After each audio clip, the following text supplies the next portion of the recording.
It seems like AI adoption fails more often than it goes right. I want to take today's video and talk specifically about the 9 different AI failure patterns that I've seen in organizations over the last few months in 2025. I want to get at not just what happened, but what is the root cause? What are the things that make that pattern sticky, that fail pattern sticky?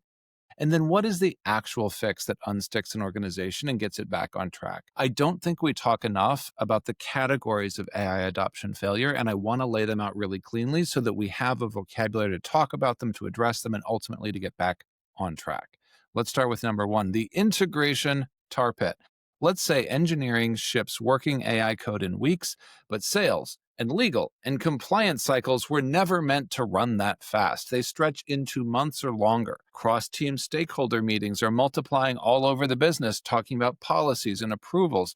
The root cause here is that the organization's budget for AI development was structured in terms of dollars and cents and not in terms of coordination cost. When you are working with a prototype, it's very simple. But a prototype does not equal a system that fits data architecture, compliance, and politics together. Yes, organizational politics are relevant. So why is this sticky? Everyone assumes if it works technically, then deployment is going to be easy. But integration complexity becomes visible only after the build is complete, right? You can see it working. You can see that deployment is easy. Executives tend to not understand why it's not being used, why we're stuck. On paper, the committees will make sense. The IT policy will make sense, and none of it actually delivers value.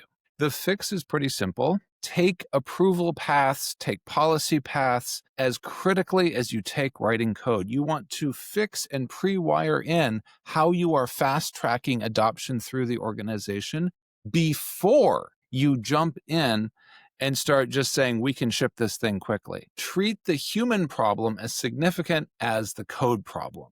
You want to assign someone, maybe it's a deployment PM, whose entire job, separate from the engineering piece, is just to say, do we have all of our ducks in a row process-wise to actually get this into people's hands? Do we have data support and approval? Do we have legal clearance? Do we have any concerns around compliance we need to address? Do we have any concerns from HR that we need to address? They're not asking, does the model work? That needs to be somebody else's job.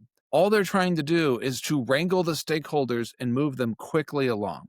You have to budget for the organizational side to get out of the integration tar pit. There is no shortcut. Failure number 2, governance vacuum.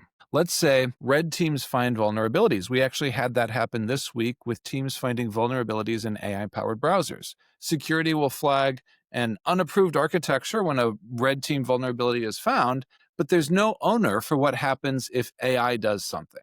And so in this situation, if your ordinary red team, your ordinary security issues are triggered by AI, you often run into a governance issue. Really, there's no one who's a directly responsible individual who treats AI governance as a first-class object, and that is your core problem. That is why when small vulnerabilities are sometimes found in your agentic systems, you get stuck. When they're found in your implementation of a custom chat GPT, you get stuck. You have to treat governance as a first-class object, and that is especially true if you are in a high compliance industry. And here's the trick. You probably knew that if you were in high compliance, but what you may not have realized is that the skill set for governance in AI is different from the skill set for a lot of typical IT security projects. And that is why this problem is sticky, because people often try and address it by saying, let's give it a security review. Let's give it a software review.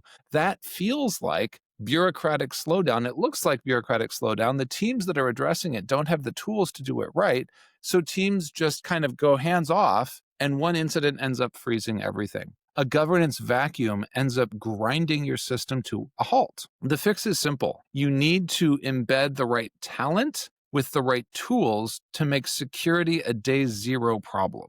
That means that you have to think about what the AI agent can access, what it does, what its blast radius is, what failure modes look like, how you architect security rather than making security the agent's problem with decisioning, how you can reliably evaluate whether the agent is doing the right thing, how you test in production systems a range of utterances or words from the user that let you know that if there are things the system should not be responding to, prompt injection attacks, etc., you can prove that you're addressing them correctly at the desired rate of success. If you don't make all of that somebody's problem, and it is, again, not a traditional security software purview, it's a new set of skills, you're going to be in trouble. Failure number 3, the review bottleneck. AI will generate output so fast. I've talked about this before. But human review doesn't get shorter just because AI gets longer. And so output quality starts to vary super wildly, and engineers or other job families end up babysitting AI systems. The root cause here is that you have stuck AI as an engine onto the wrong part of your workflow, generation instead of judgment.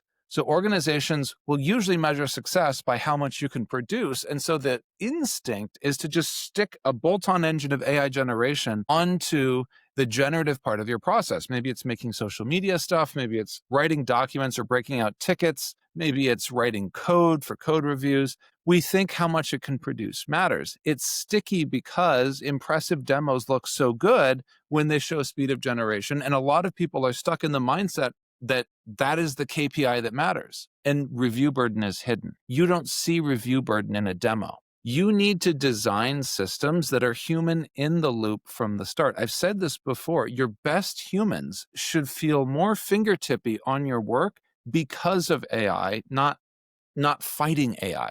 So AI should be able to draft useful pieces of work, whether that's code or something else, and a human should have comfortable capacity to review that work. That means being clear about what your AI scope actually is, what the scope of your AI assistant for this task actually is, and it means getting serious about how much of a review burden your AI system imposes. If you have someone and all they're doing is just hitting merge on AI-generated pull requests on your code base, you are extending vulnerability into your system because you refused to think about the review bottleneck. And there are real security implications. And yes, systems really do that.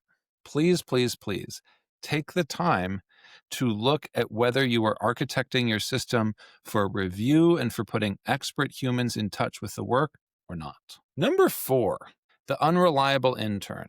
Let's say AI handles 80% of a task perfectly, and it fails catastrophically on the last 20%. And you can't predict when failures are going to occur. Supervision costs may approach the cost of just doing the work at that point. The root cause here is that AI lacks judgment and memory and context for what you need specifically, and organizations keep trying to deploy AI on tasks that aren't AI ready yet as a result. Part of the risk here, part of why this stays sticky, is that the 80% success rate in this situation, which is like real, it feels close enough to keep trying. Teams assume just one more tweak is going to fix that issue.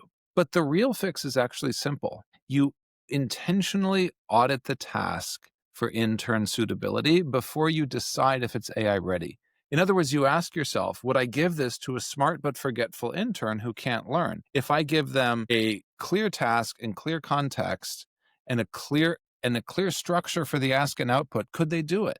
Break complicated tasks into subtasks. You want AI to do the retrieval and formatting. You want AI to do the sequential steps that are clear, and you want humans to be able to offer that review, as I said earlier. So be really explicit when you're going through this audit. I know this doesn't sound fun, but part of the ask when you do AI automation well, when you are trying to unstick adoption blockers, it's an ask to extend organizational intent. You have to be clear about your intention for what tasks are suitable, and there is no substitute for going into the nitty-gritty and looking at those one by one. Failure number 5 is the handoff tax. AI can handle one step in a multi-step process. Handoffs between AI and human are not fully worked out in the system design, and overall cycle time barely improves. Sometimes it gets worse. The root cause is you automated the wrong part of your workflow. You optimized for one bottleneck and you created 2 new ones on each side because you didn't think about your on-ramps and off-ramps.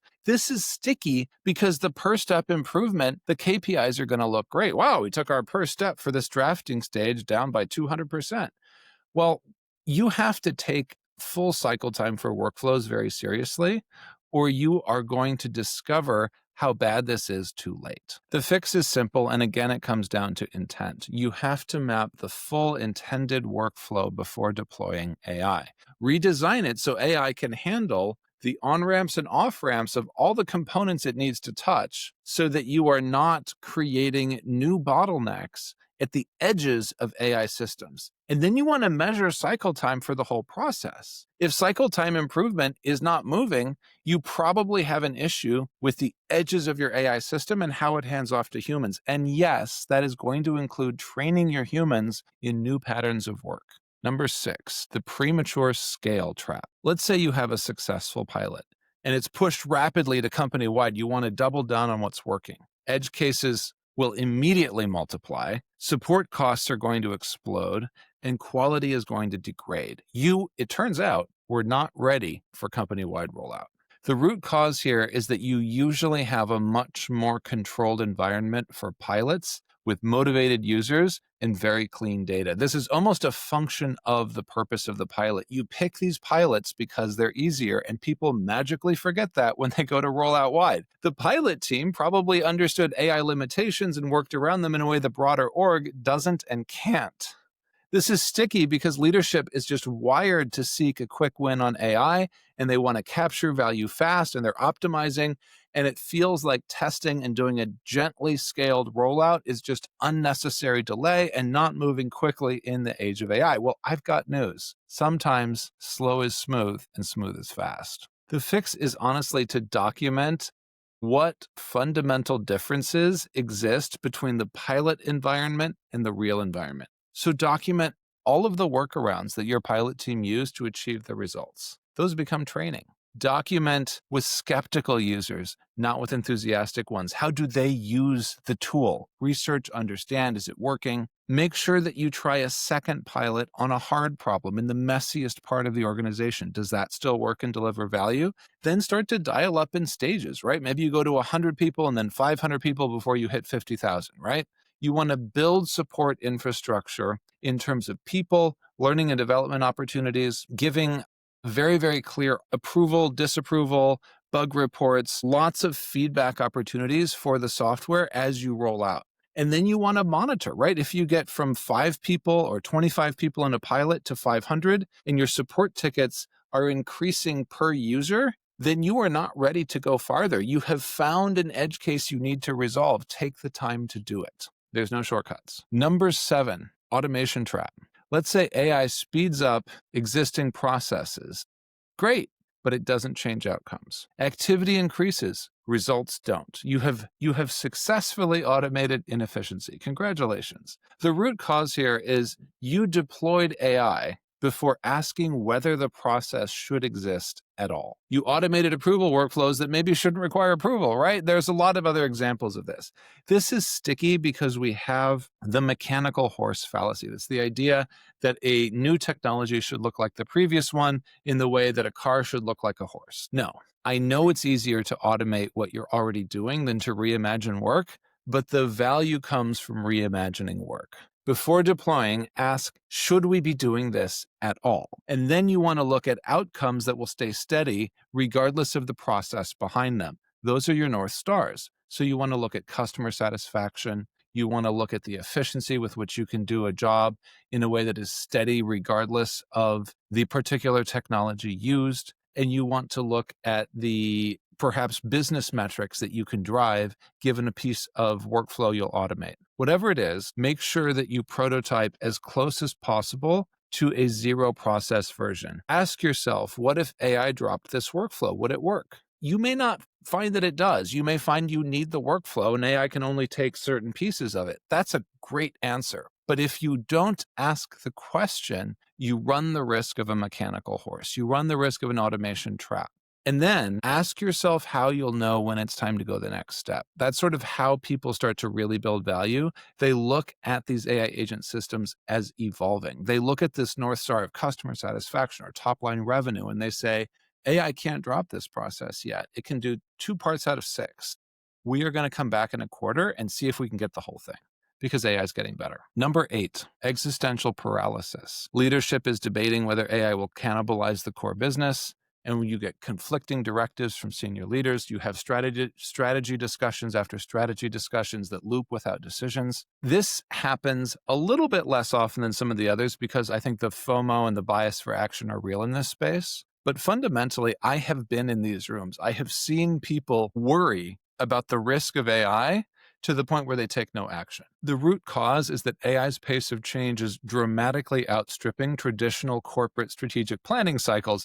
And so by the time you have built your careful 5-year AI strategy that feels steady, the landscape has shifted and it's already outdated. That has happened multiple times to organizations in the last 2 years. It is part of the reason why organizations are regretting building custom models back in 2022, because now they've launched them in 23, 24, and now they're regretting it because the cloud-provided models are so much better. Their AI strategy stayed still because it was on a corporate planning cycle and the market shifted. Existential paralysis killed them.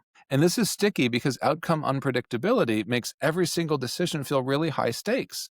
So more analysis feels much safer than making a bold commitment. Well, the fix is simple. You can take, if you're a conservative organization, if you're not ready to make a truly bold burn the boats move, which is a way that startups are addressing this and having great success, I don't want to not call that out.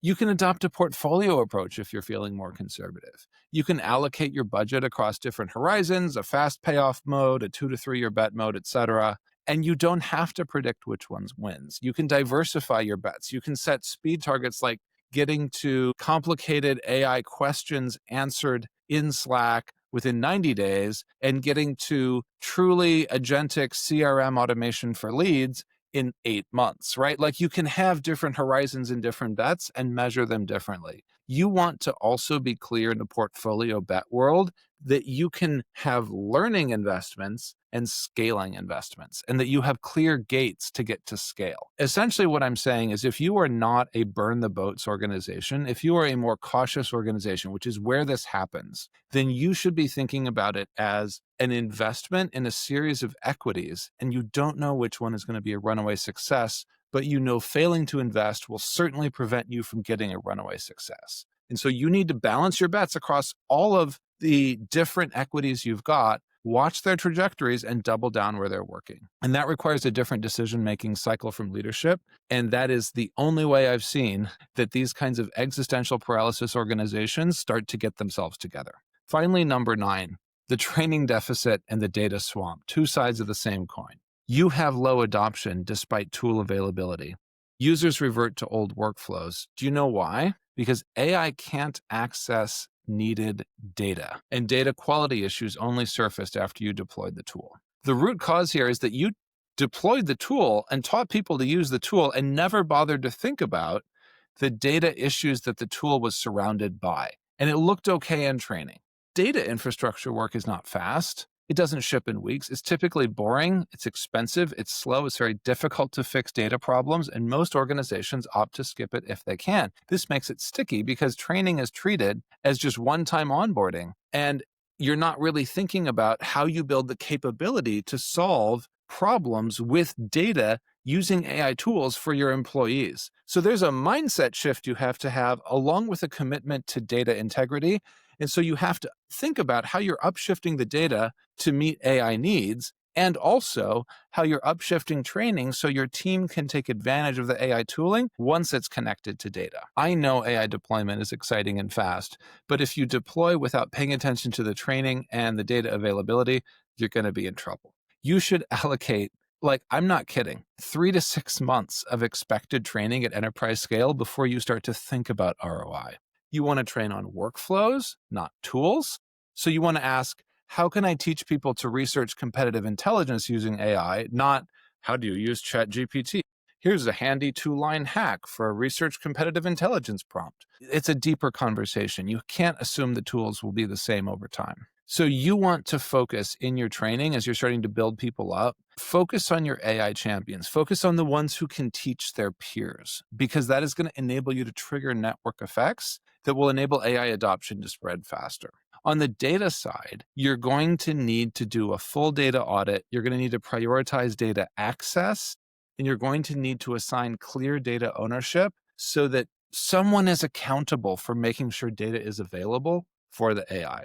What do we learn as we look across all 9 of these? I'll tell you, the one biggest takeaway that I have after seeing all 9 of these play out in organizations over the last few months is that AI adoption remains a preventable problem. If you're having issues with your AI adoption, it's on you. Leadership is responsible for establishing the kind of intentful, thoughtful, best practices that I'm describing here that keep you out of these failure modes. And when you run into them, you got to be honest. You got to say, here's the root cause. Here's what's making it sticky. Here's what we can do to get ourselves out of the mess. That's why I made this video. I hope it was useful.